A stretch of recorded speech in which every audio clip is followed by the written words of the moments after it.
2025 बर्तमान कौन होइछि ओडिसा रे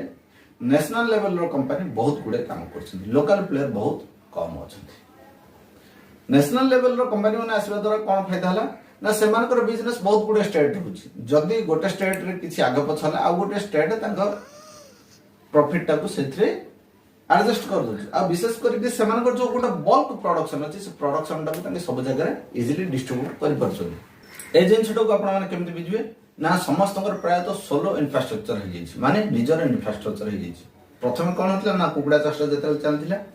प्राय तो जे इंटीग्रेशन कंपनी आरंभ कला से निजर छुआ बा दाना कौन से गोटे प्रोडक्ट ही मैन्युफैक्चरिंग करथिला जे छुआ निजर अछि से जदी इंटीग्रेशन करला अन्य फीड नउची आ काठो मेडिसिन नउची जो मानकर निजर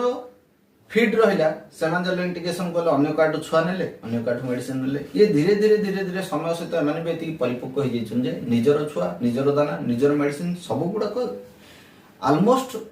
गोटे इंटीग्रेशन कंपनी पे जहा दरकार निजर इन्फ्रास्ट्रक्चर